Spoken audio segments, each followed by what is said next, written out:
Hello, friends. It's nice to be with you again. And if you remember last time I was with you, we read poetry. And we're going to read poetry again today. And I brought my friend Frankie with me. She's the newest addition to my family. Frankie is a chocolate lab. Last time we read from the book Where the Sidewalk Ends. And we're going to read again from this book. And I must tell you, and I always forget this part, is that this book is by Shel Silverstein. That's the person who wrote the book.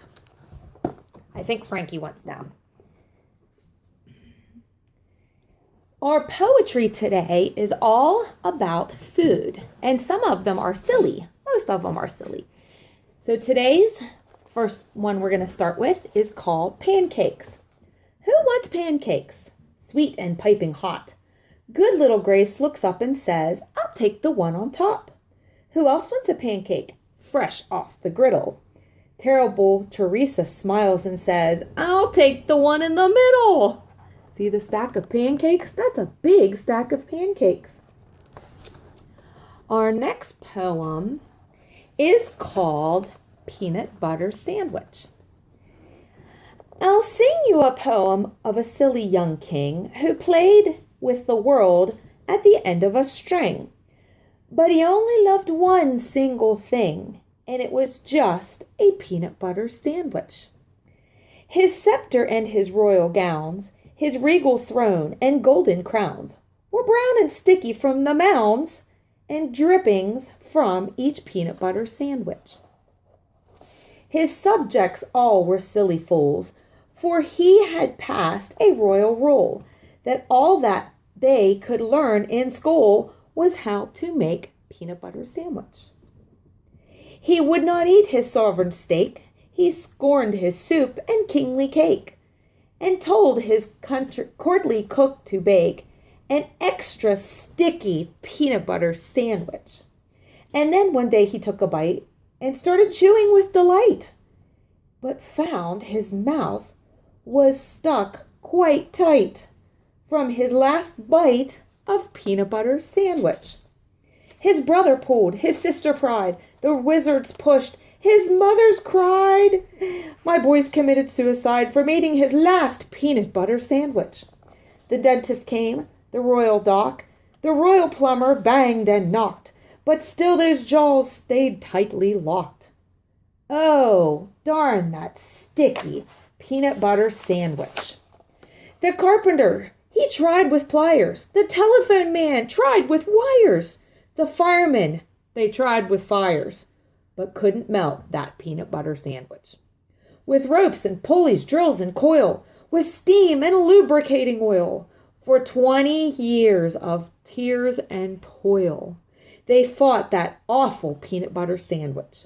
Then all his royal subjects came. They hooked his jaws with grappling chains and pulled both ways with might and main against the peanut butter sandwich. Each man and woman, girl and boy, put down their plows and pots and toys and pulled until crack, oh joy, they broke right through that peanut butter sandwich. A puff of dust, a screech, a squeak. The king's jaws opened with a creak. And then in voice so faint and weak, the first words that they heard him speak were, how about another peanut butter sandwich? That's crazy. Oh, and another one about food. How about spaghetti? Spaghetti, spaghetti all over the place, up to my elbows, up to my face, over the carpet and under the chairs, into the hammock and wound round the stairs, filling the bathtub and covering the deck, making a sofa a mad, mushy mess. The party is ruined. I'm terribly worried. The guests have all left, unless they're all buried. I told them, bring presents, I said. Throw confetti. I guess they heard wrong, 'cause they all threw spaghetti. And then we have a recipe for a hippopotamus sandwich. Do you have that recipe? I don't have it, but we'll see what it says. Recipe for a hippopotamus sandwich. A hippo sandwich is easy to make. All you do is simply take 1 slice of bread, 1 slice of cake, some mayonnaise, 1 onion ring, 1 hippopotamus, 1 piece of string, a dash of pepper. That ought to do. And now comes the problem, biting into it. So here's your hippopotamus sandwich. If you make one, I want you to take a picture and send it to me, okay? Because I've never had one. And then we have our last one called me stew. I have nothing to put in my stew, you see, not a bone or a bean or a black-eyed pea. So I'll just jump in the pot to see if I can make a stew out of me. I'll put in some pepper and salt and I'll sit in the bubbling water. I won't scream a bit. I'll sing while I simmer.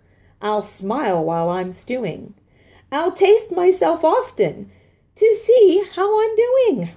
I'll stir me around with a big wooden spoon and serve myself up at 1:45 So bring out your stew bowls, you gobblers and snackers. Farewell, and I hope you enjoy me with crackers. There's the me stew. Well, I hope you've enjoyed your poetry for today, and I'm looking forward to seeing you again at the center. Have fun today. Bye, guys.